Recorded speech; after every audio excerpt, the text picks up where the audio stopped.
hoje nós vamos falar sobre esses 3 problemas. Na verdade, a gente sabe que existem muitos problemas que podem acabar com o relacionamento.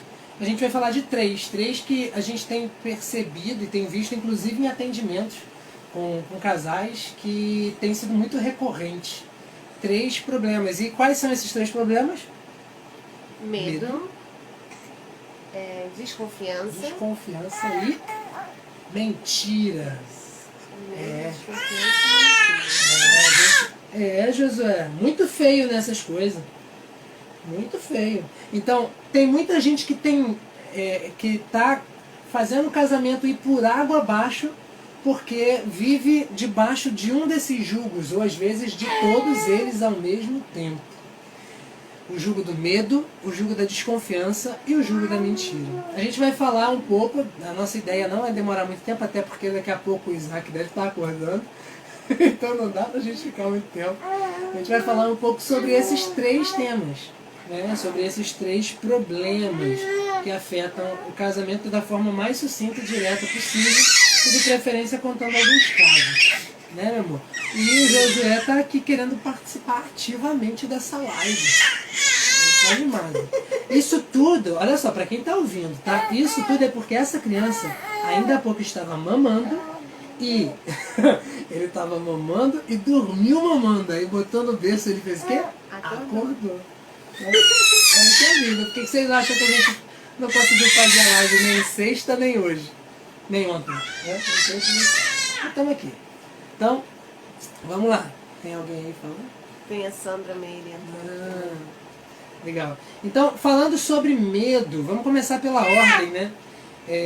Medo. Se você tiver alguma pergunta, seja aqui no meu Instagram ou no Instagram da Rita, pode mandar a pergunta aí, na medida do possível a gente vai interagindo com vocês e vai respondendo. Josué, você tá demais, cara. Tá querendo zoar. Ele tava fazendo até bichinho ali na cama.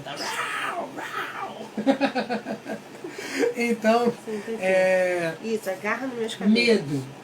Vamos começar pelo medo. Tem muita gente que chega até a gente e fala, porque eu tenho medo de que o relacionamento não dê certo, tenho medo de ser rejeitado, tenho medo de ser traído, tenho medo de me enganar, eu tenho medo. Me diz aí mais alguns medos que as pessoas têm falado pra gente em atendimento. Medo de se entregar. Medo de se entregar, foi até na enquete, né? Eu tenho medo de me entregar e acabar me decepcionando, me frustrando. Né? Eu me entreguei ao relacionamento e o relacionamento não deu certo e agora eu não consigo me entregar de novo. Muitos medos, né? Muitos. E aí, qual é o problema do medo? Primeiro, por que medo não é um problema, né? Como assim? O medo é um problema ou não é um problema? Que é medo. Exatamente. O medo, na verdade, ele não deveria ser um problema, porque o medo é só uma emoção. Ele é só uma emoção como qualquer outra. E como toda emoção, o medo ele é uma fonte muito rica de informação. Porque ele vem dizendo pra gente o que está fora do lugar, o que não está legal, o que não está bacana dentro de você, a respeito das suas expectativas do ambiente, né, da vida, das pessoas e tudo mais, que precisa ser olhado, que precisa ser ajustado. Então, o medo, ele deveria ser o nosso aliado e não o nosso inimigo mortal. O problema é que às vezes a gente se entrega ao medo, se entrega a ponto de permitir que ele guie as nossas escolhas, as nossas decisões, ou as nossas ausências de escolhas e ausências de decisão. O problema é que o medo, né, meu amor, ele pode acabar atraindo o objeto do medo, né? Sim. Né? Quantos casos a gente tem visto em atendimento de pessoas que tinha tanto medo de que alguma coisa acontecesse que no fim das contas aconteceu. Eita, Jesus. Aconteceu. E aí tem gente que ainda... Eita, Jesus. José quer falar mesmo. Tem... pregador. E aí tem gente que ainda diz assim, não, porque a Bíblia já disse, né, que Jó falou que eu temia me sobreveio. O medo, né? Como se o medo fosse... Quem tá na minha live aqui... O José tá pregando. falando aqui. O Josué tá muito afim de falar sobre medo não, quer falar sobre alegria, né? Peraí, Alegria. tá se virando. Ai, Jesus, alegria, Vamos lá. alegria. Alegria, alegria, alegria. Então, o que que acontece?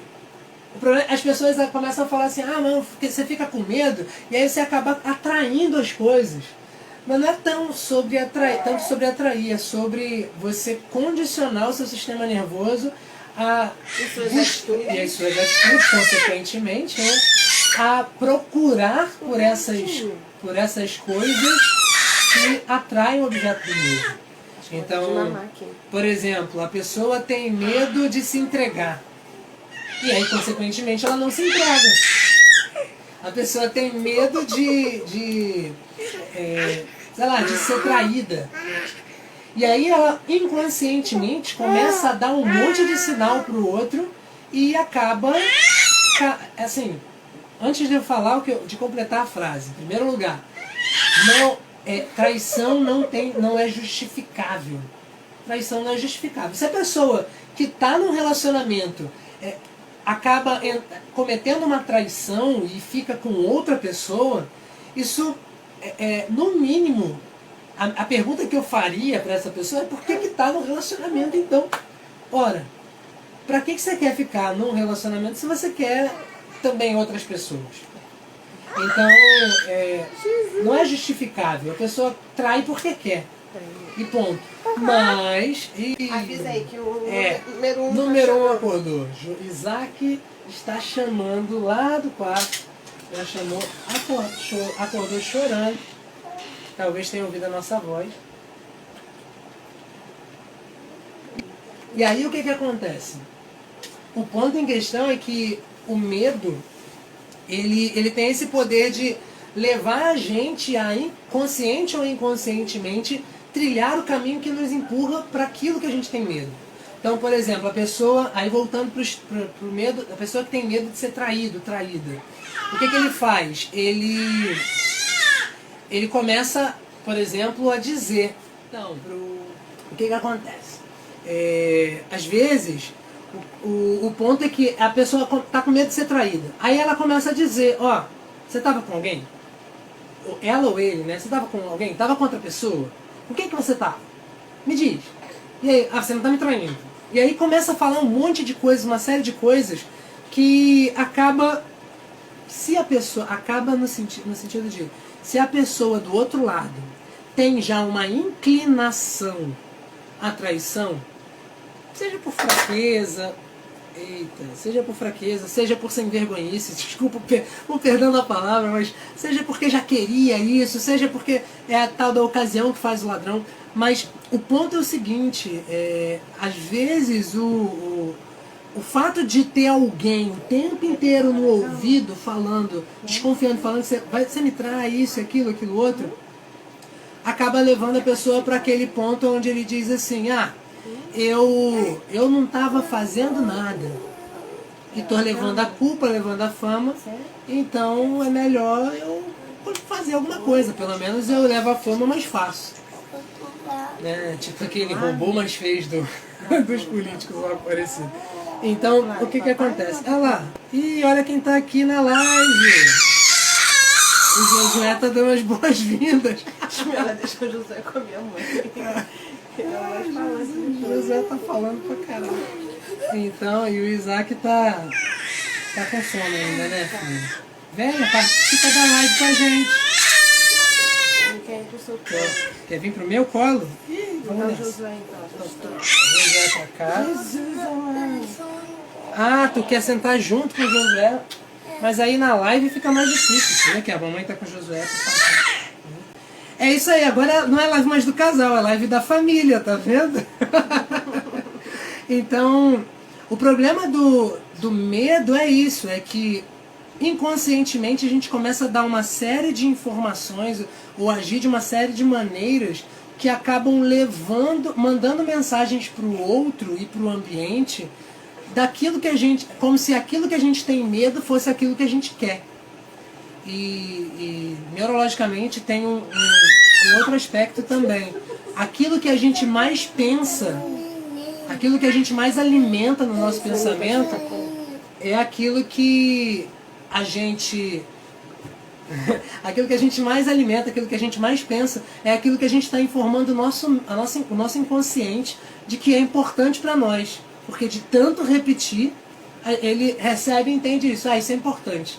Então ele começa a buscar, ele começa a ir atrás de informações ou de cenários que comprovem e concretizem aquilo na nossa vida. Esse é o problema do medo, voltando aqui. Então, se você ficar com muito medo de alguma coisa, olha para o que está gerando esse medo em você. Você está com medo de quê? Por quê? O que te leva a temer? O que faz com que você se sinta dessa maneira? Esse medo é um medo racional? É um medo útil?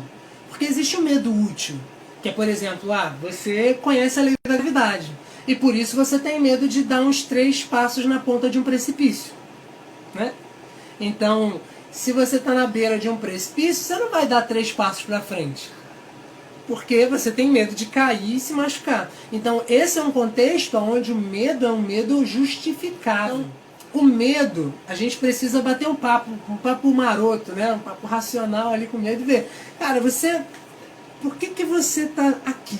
É tipo uma conversa meio esquizofrênica mesmo. Da onde você veio? Para onde você vai? Qual é o seu propósito?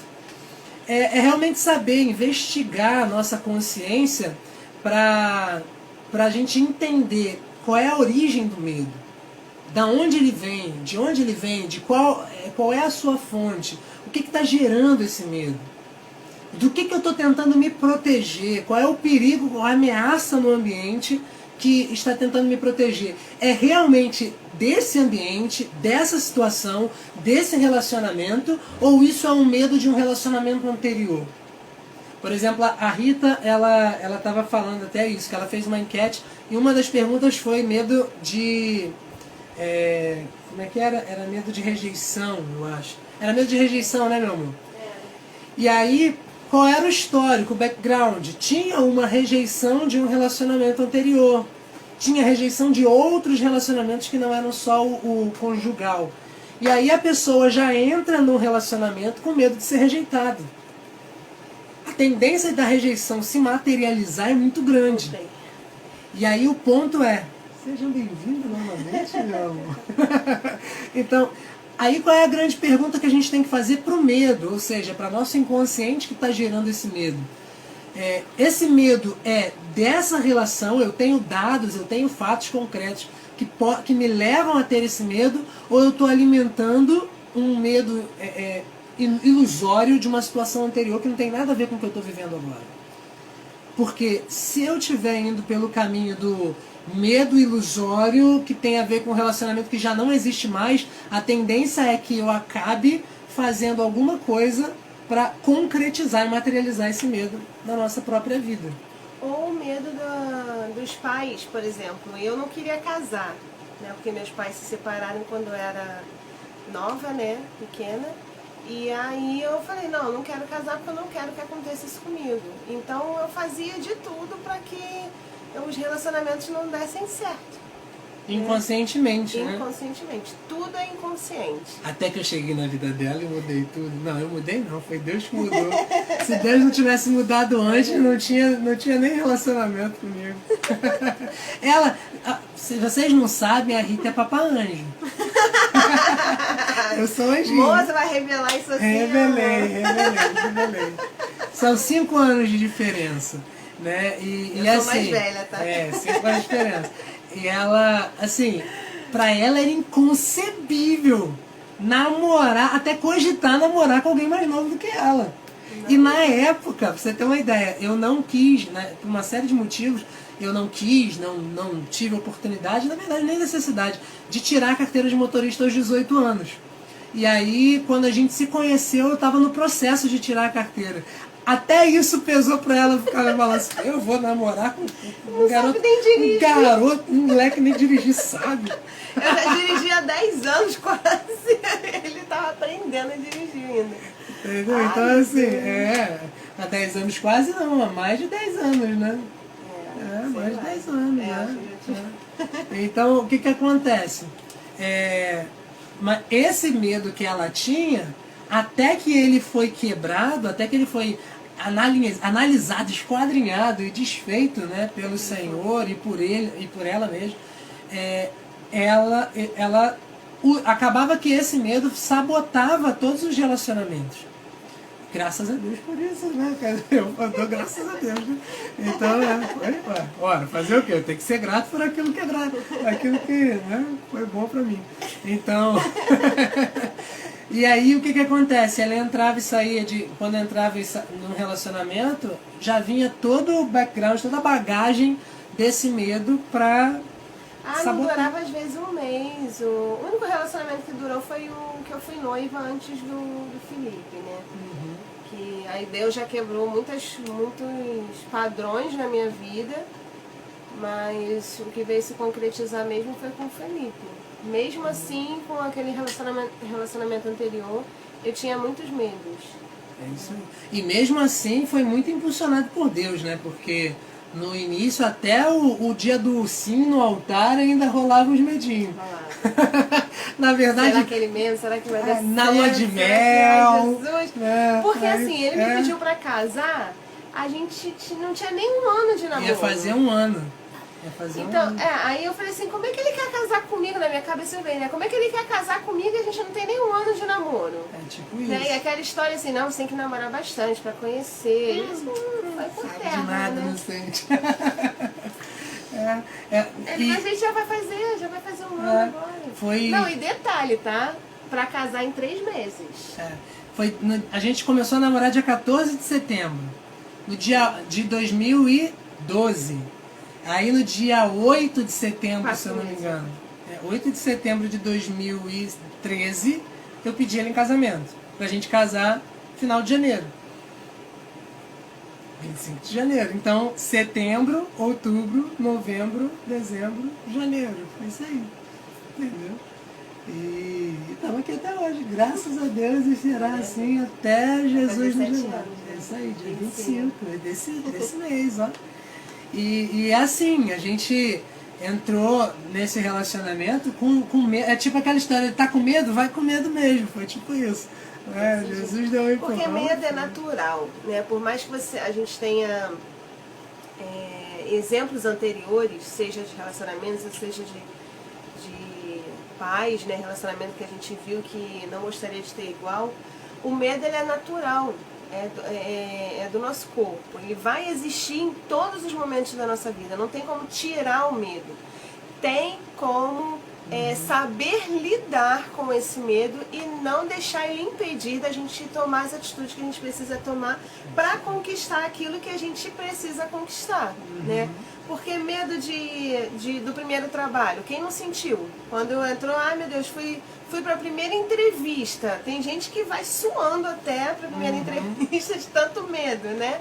Vai fazer lá a entrevista com e aí acaba perdendo a vaga porque o medo começa a atrapalhar, ela faz tudo de errado. Exatamente. Eu não posso dar branco, não pode dar branco na hora de falar. O que acontece? Branco. Então o medo ele é natural, a gente só precisa aprender a lidar com esse medo para que ele não nos domine em momentos que a gente precise tomar decisões que vão fazer a diferença para a nossa vida. Exatamente.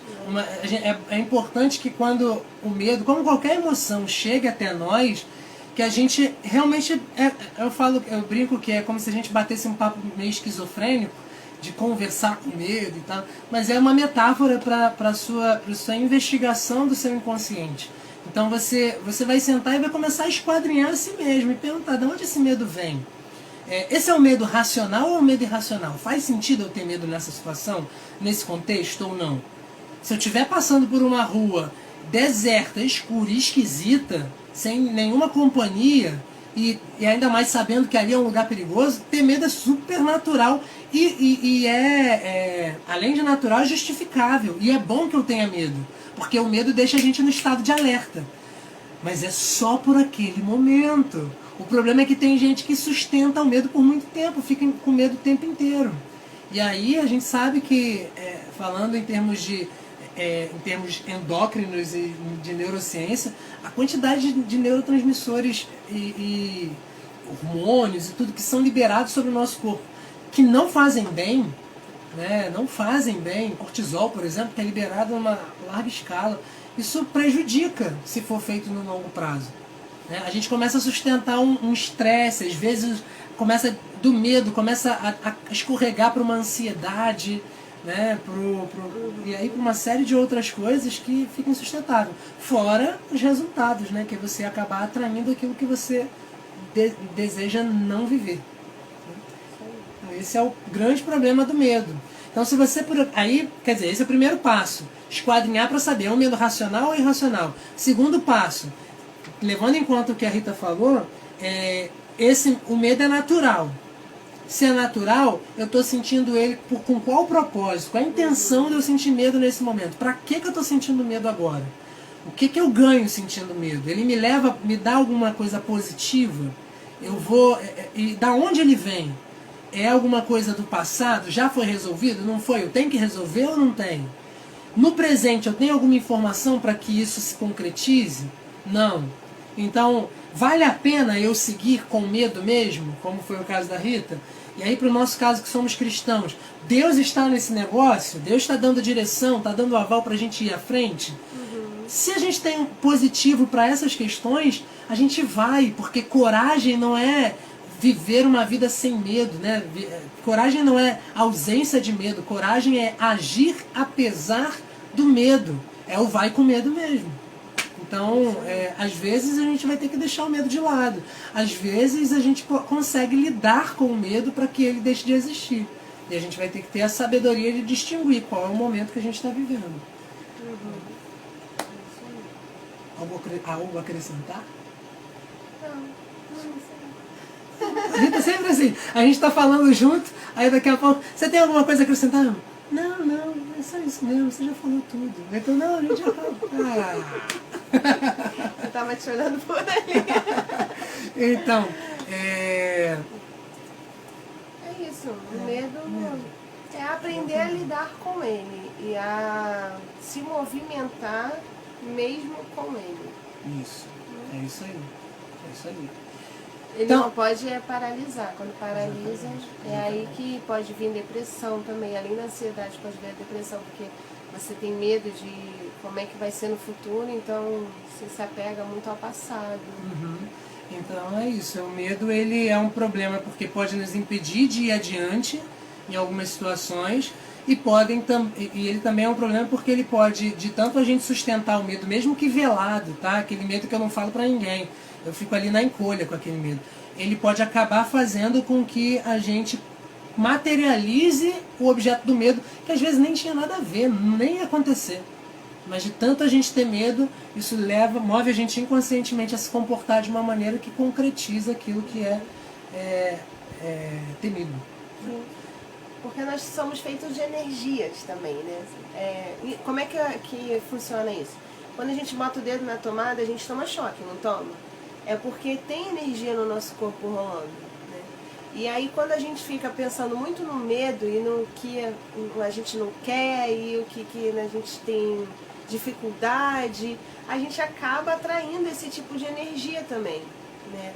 E aí começa tudo andar com dificuldade. Isso paralisa raciocínio, isso pode paralisar não só as atitudes, como nós já falamos, isso pode paralisar suas emoções. Tem pessoas que deixam de amar, deixam de viver o presente porque eles estão com medo de serem abandonados lá na frente e nem sabem se vai ser abandonado, né? Na verdade é que não sabe, mas por quê? Talvez já tenha havido um abandono antes e que fica com medo de acontecer novamente esse abandono. É isso aí, exatamente. E aí dá pra perceber que o medo ele caminha lado a lado com a ansiedade, né? Sim. Lado a lado. E é muito prejudicial mesmo. E isso pode destruir um relacionamento, pode destruir um casamento, porque se um casamento ele é fundamentado sobre o medo, e são duas coisas, né? Ao falar isso eu lembrei de outra coisa. Porque tanto tem o fundamento do medo, que é aquele que me impede de fazer as coisas ou me leva para determinados caminhos, como também tem aquele relacionamento do medo de perder, por exemplo, que me prende a um relacionamento tóxico. né? E aí eu posso estar dentro de um relacionamento e aí, sei lá, a pessoa pode falar assim, poxa, mas ele ou ela foi a única pessoa que deu certo, a única pessoa que me amou e que me ama. E aí o outro, né, ou a outra, que já é manipuladora, já é, né, sabe lidar bem com essas questões, se aproveita disso para manter o outro em cativeiro. E aí ele fica usando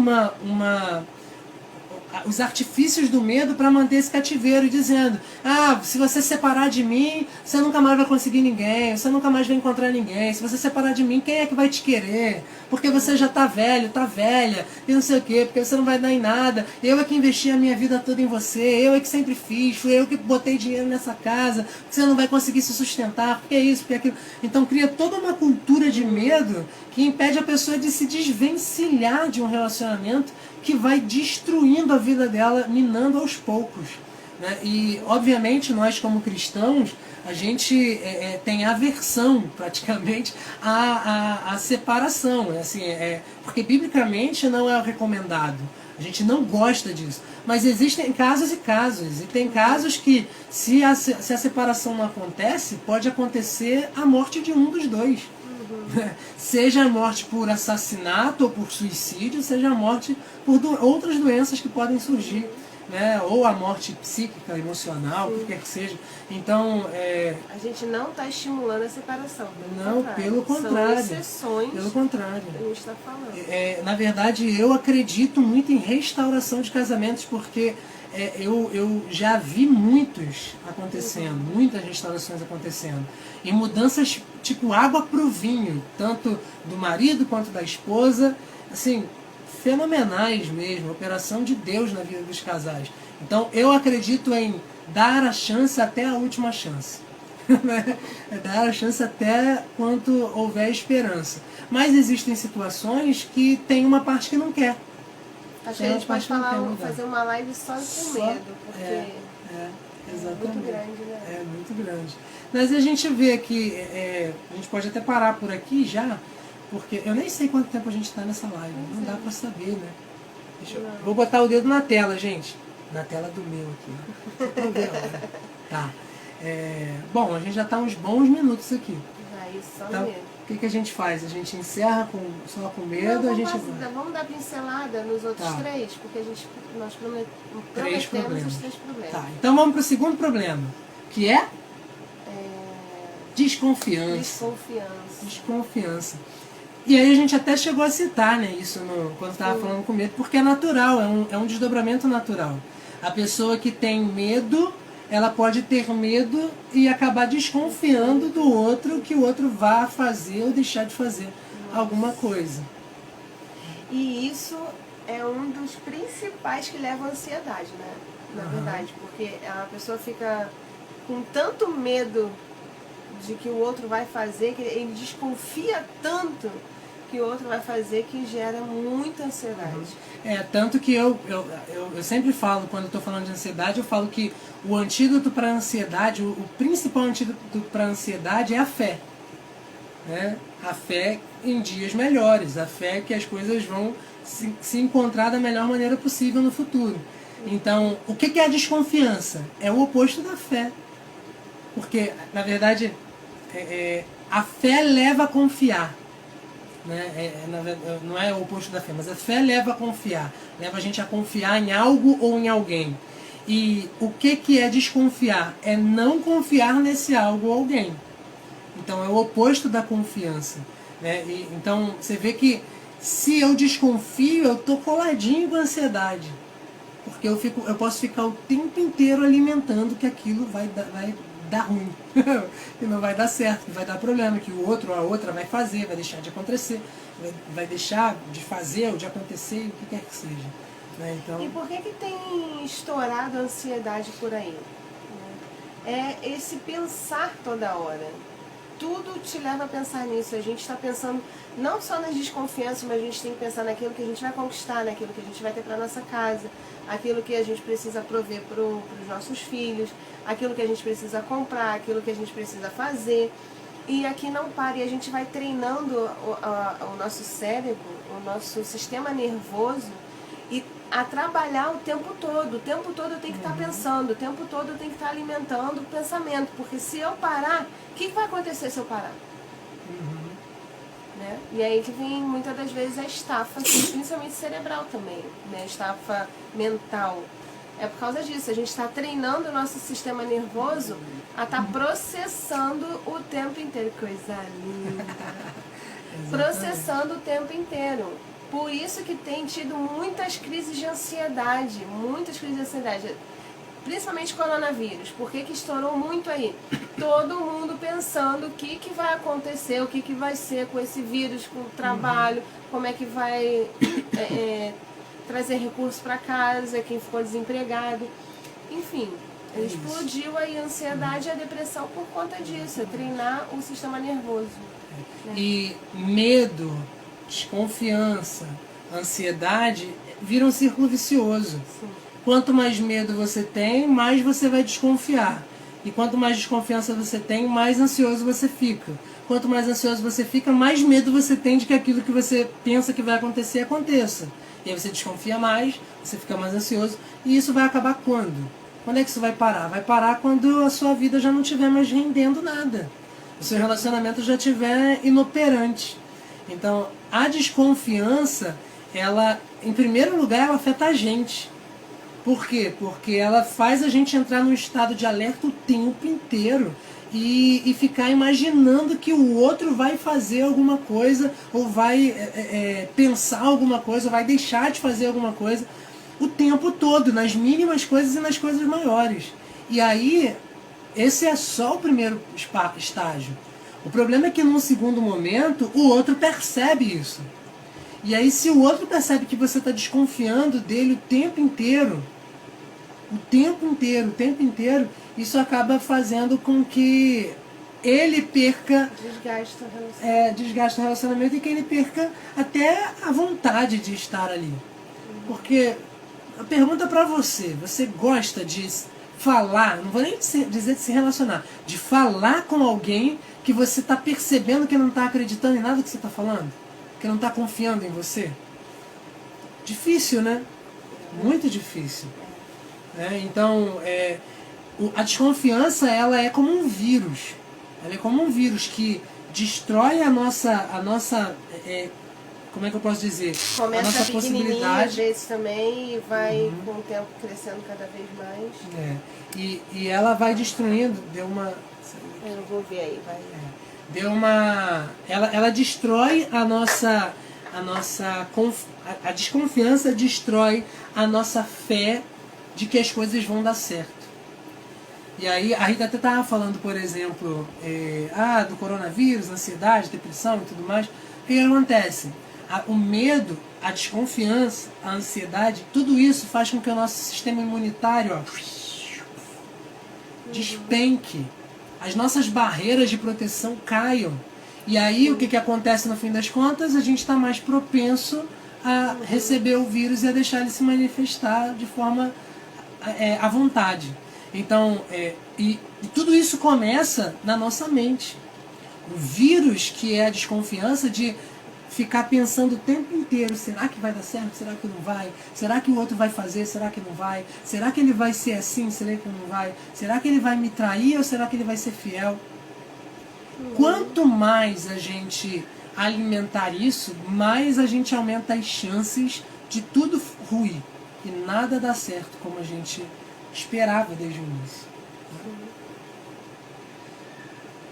Uma coisa até que eu comentei com alguém, foi contigo? Não sei se foi contigo, amor. Uma coisa que eu percebi é que os casos mais graves do coronavírus, né, são pessoas que têm problemas com ansiedade, com depressão, com problemas, situações emocionais, né, constantes.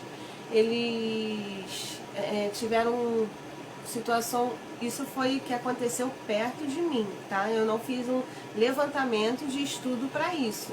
Só as pessoas que aconteceram próximas a mim tinham já situações emocionais desenvolvidas, né, pré-desenvolvidas, que tiveram casos mais graves. Outros que não tinham muita muita situação com isso, foi leve, né? O Covid pegou levemente, vamos dizer assim. Ou seja, isso prova o que ele está falando, a questão da imunidade. Quando a gente está com essas situações emocionais ativas, a gente acaba baixando a nossa imunidade. Isso aí. Isso aí. Desconfiança. Então a desconfiança ela mina qualquer relacionamento. Qualquer relacionamento. E assim, se você desconfia de quem está do seu lado todos os dias, eu volto para a pergunta anterior, né? Para que tá com ele, com ela? Você está o tempo inteiro alimentando a desconfiança, você não confia na palavra, você não confia que vai fazer o que propôs a fazer, você está dizendo, ele ou ela está dizendo que fez uma coisa, você fica o tempo inteiro, ah não, não é isso, ah, porque não sei o quê, porque você não fez, porque você fez, porque isso, porque aquilo. Fica complicado, é uma situação complicada, você coloca o outro numa berlinda e se coloca também na corda bamba. Então, eu costumo dizer o seguinte, o que foi, filho? Hã? Foi? Você quer ficar aqui assim? Tá com sono, tá com sono.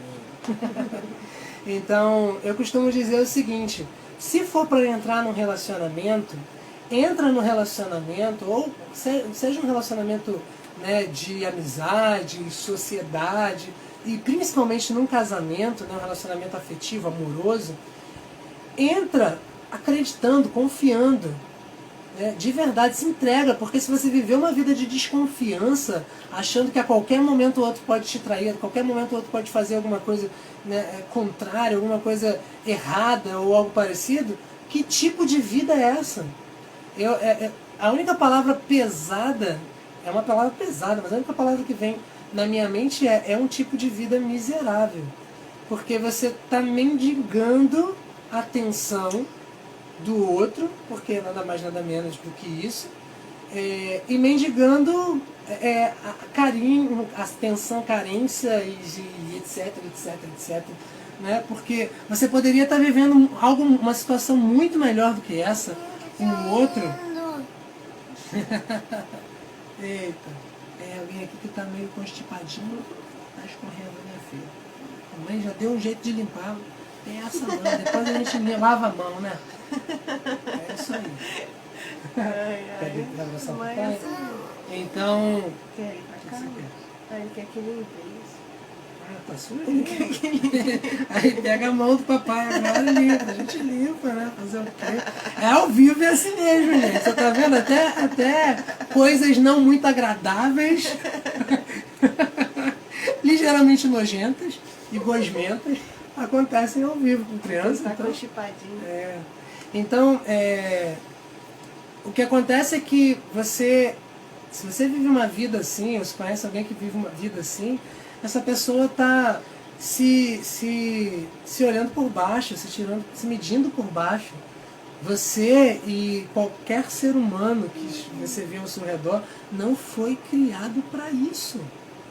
Você não foi criado para viver uma vida de mendicância, uma vida miserável, uma vida onde você se contenta com um relacionamento pela metade.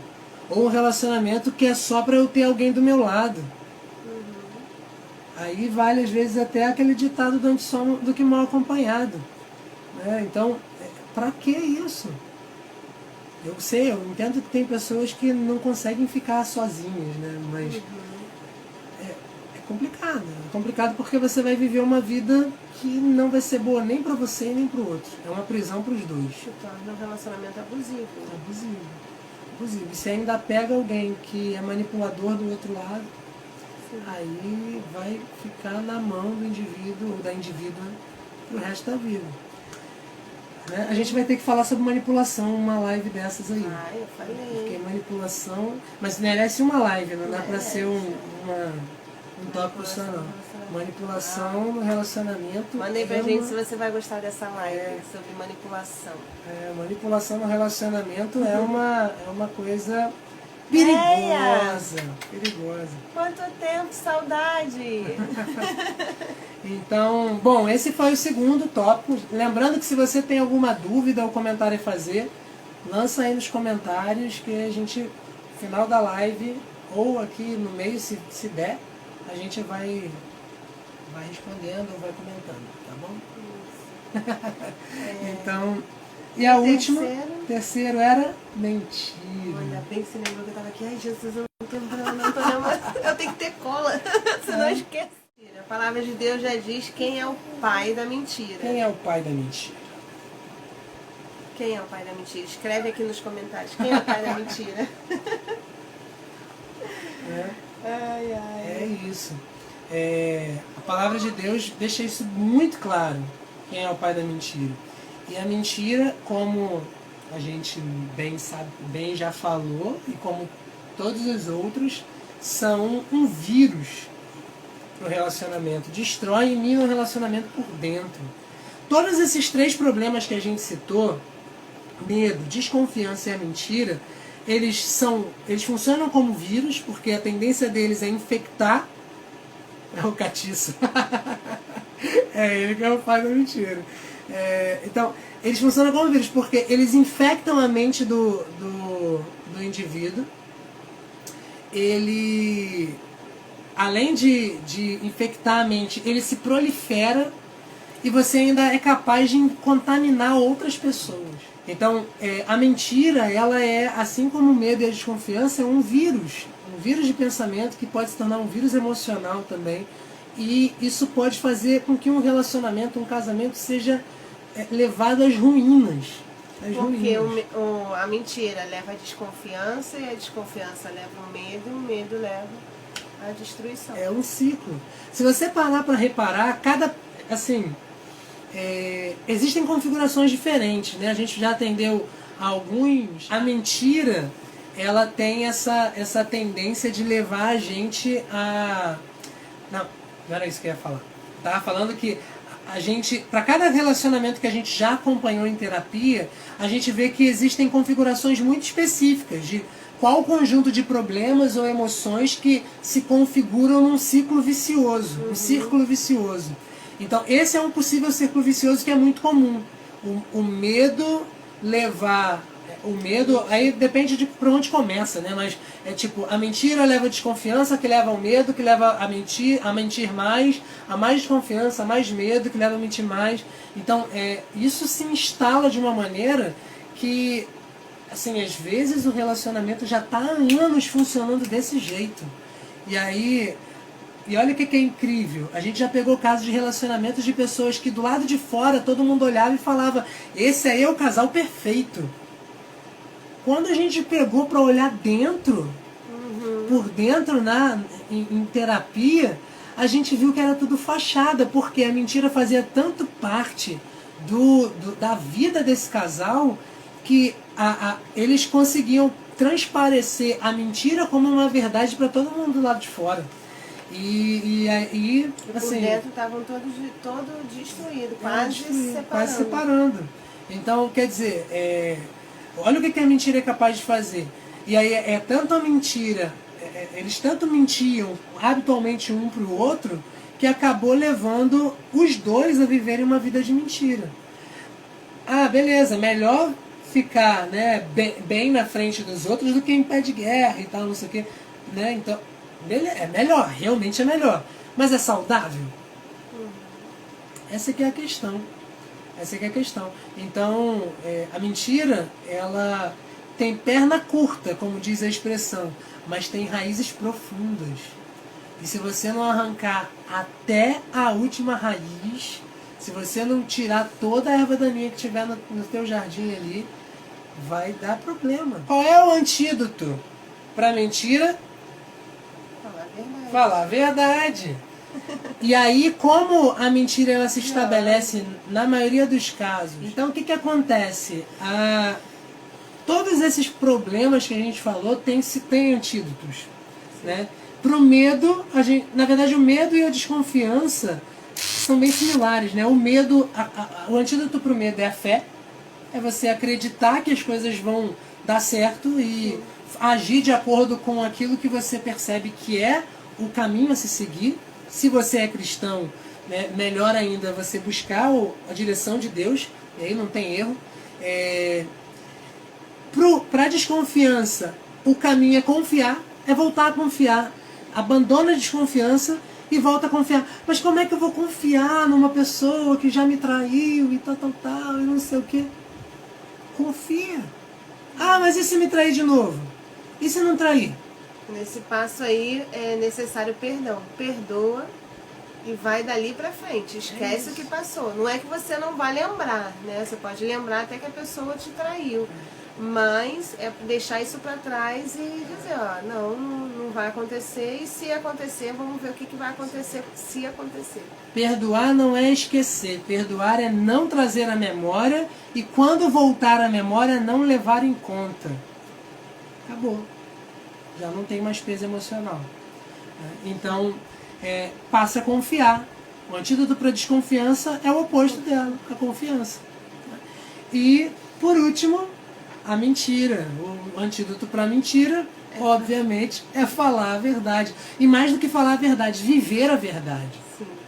É interessante, às vezes, por exemplo, eu tive um caso com a mentira, né? Porque... Tava me traindo com a mentira. Não. Eu tive um caso com a mentira. Numa live do casal, eu falar que eu teve um caso, olha só que problema. É porque vira um relacionamento. Vira sim. Assim, quando eu me converti, né, eu reparava que eu falava pequenas mentiras, né? É tipo aquela coisa assim do, não diz que eu não tô não, porque eu não quero atender o telefone. É tipo essas mentirinhas, né? A gente chama de raposinhas, né? Que vão entrando ali e fazendo o negócio aumentar. Então assim, não quero ir não. Eu vou, mas eu não tô afim de ir, né? Eu não quero ir, ou então eu não vou, mas eu digo que eu vou. Isso é uma mentira, né? É mais fácil eu falar assim, olha, me perdoe, mas eu não vou poder ir. Isso eu vou estar falando a verdade. Mas toda vez que eu falo assim, eu já sei que eu não vou, mas falar, não, eu vou sim, eu tô mentindo, né? Então eu me deparei tendo essas pequenas mentirinhas. Isaac tá se olhando na câmera. Tinha até medo assim, né? No meu celular. O Isaac tá aqui se olhando, se admirando. Tá olhando pro pescoço, filho? Deixa eu olhar também.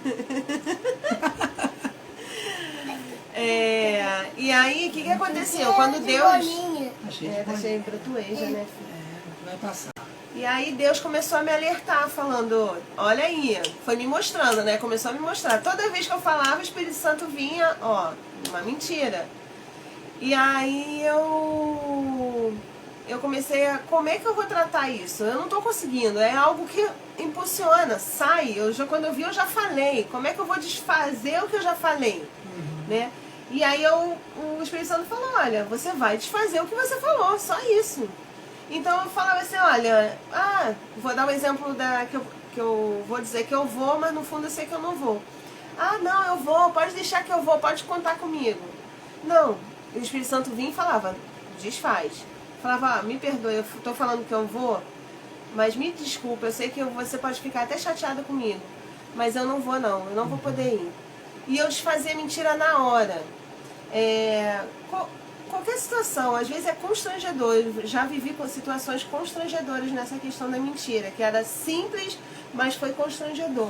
E eu na hora eu desfazia, olha, me desculpa, eu acabei de mentir aqui pra você, mas eu sou cristã e eu preciso falar a verdade, e é isso aqui, a verdade. Entendeu?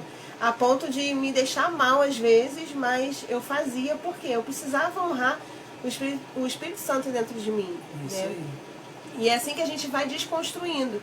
Hoje isso já não é mais um problema para mim, mas naquela fase foi bem complicado. Exatamente. A Bíblia, quando ela apresenta a verdade, a verdade que a gente deve viver é como se fosse aquela verdade dos tribunais nos filmes que a gente vê, né? Falar a verdade, toda a verdade, somente a verdade, nada mais que a verdade. Então, assim, é a verdade, ponto. Aí ele diz, toda a verdade, ou seja, não pode só ter uma parte da verdade, tem que ser toda. Somente a verdade, ou seja, eu não posso misturar a verdade com um pouquinho de mentira. E nada mais que a verdade. Eu não posso contar a verdade e contar alguma coisinha a mais, que não é nenhuma mentira muito grande, mas é um acréscimo, não. É a verdade. Então, se escapulir um pouquinho disso, volta. E eu vou te falar, com a prática, com o tempo, você vai desenvolver primeiro, vai desenvolver a habilidade de estar falando a verdade. Em alguns momentos vai precisar perdão também, porque você vai precisar perdoar e pedir perdão. Se perdoar. Né? Se perdoar.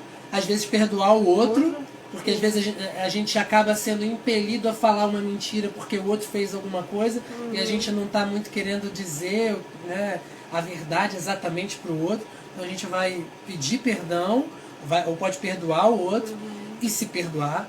E além disso, você vai desenvolver no outro a confiança. Olha aí como é que as coisas se ligam.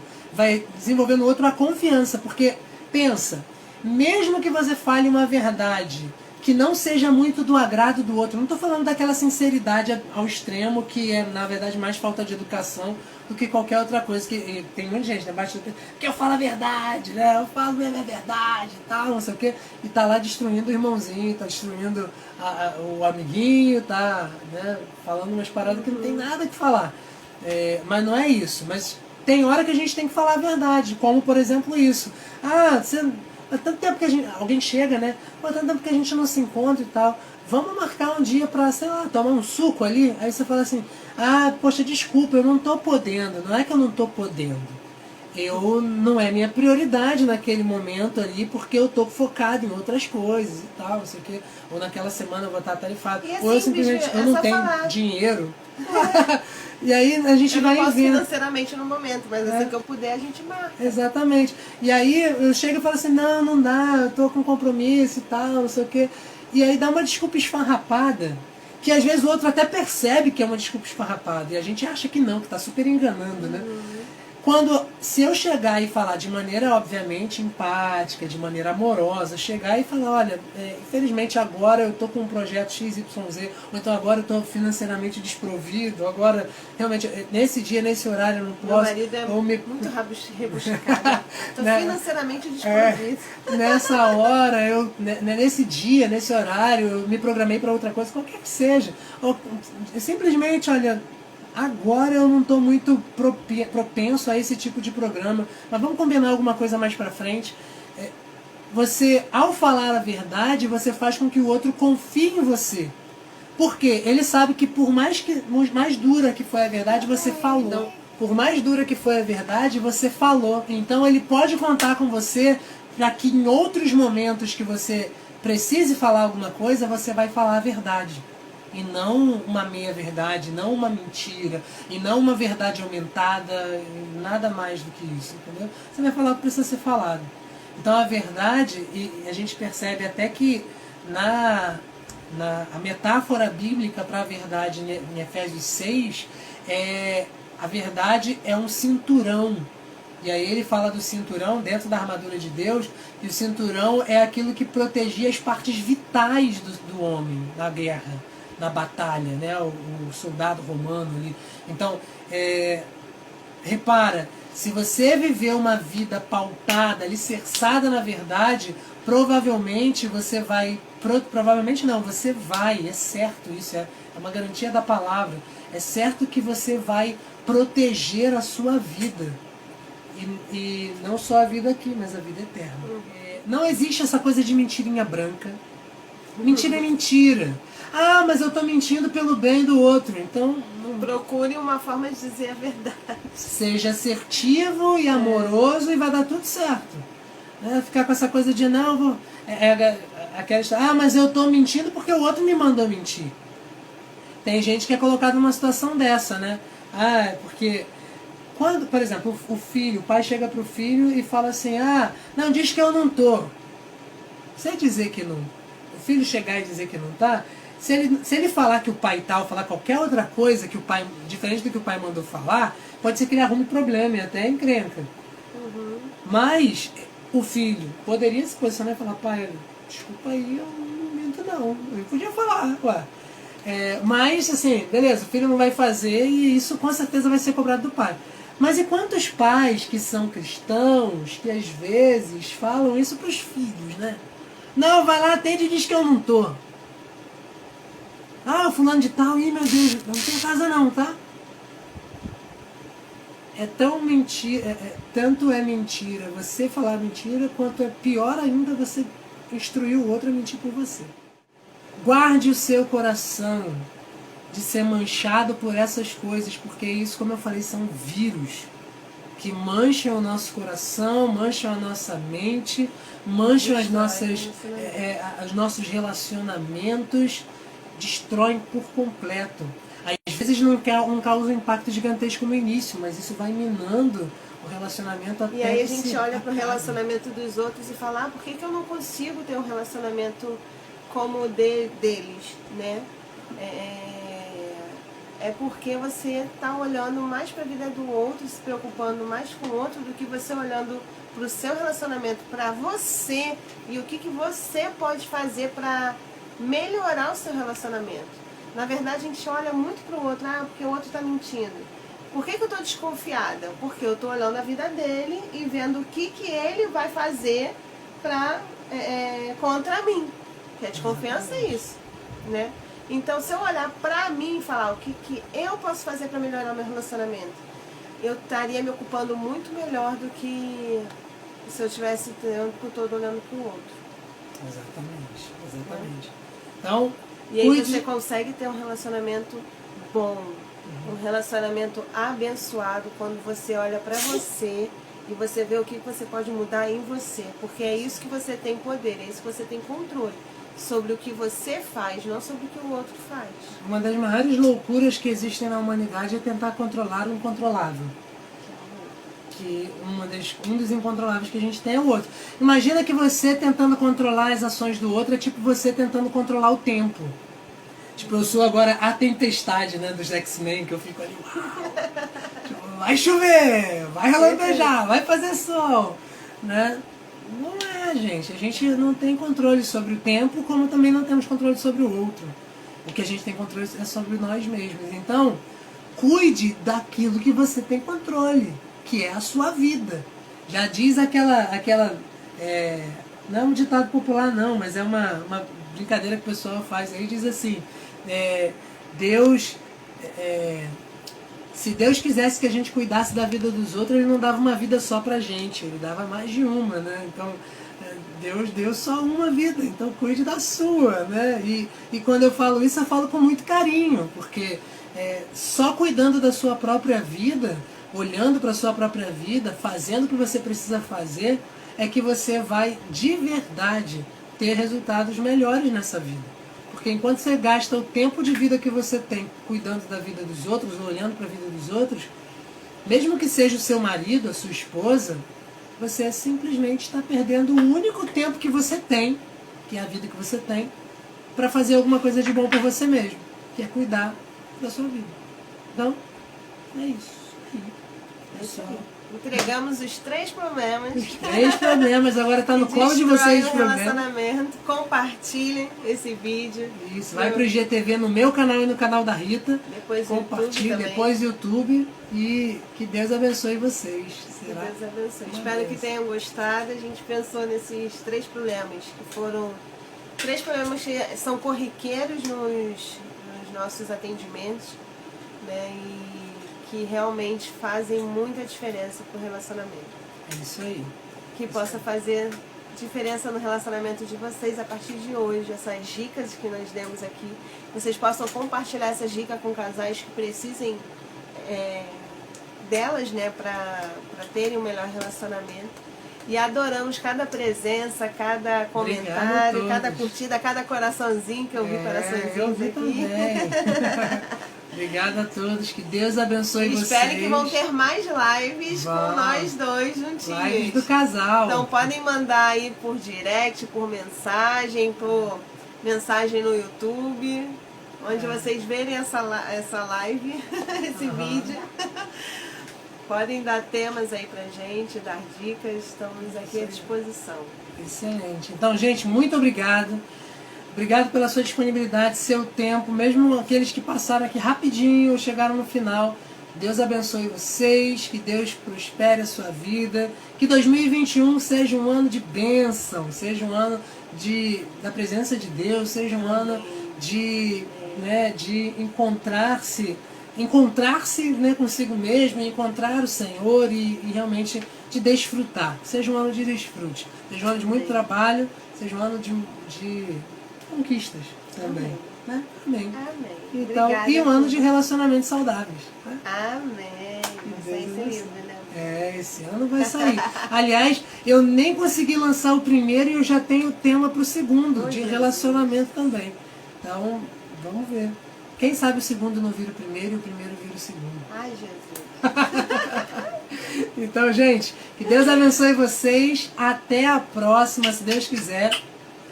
Valeu, Amém, fica na Deus paz. abençoe. Deus abençoe. Tchau, tchau. Fui!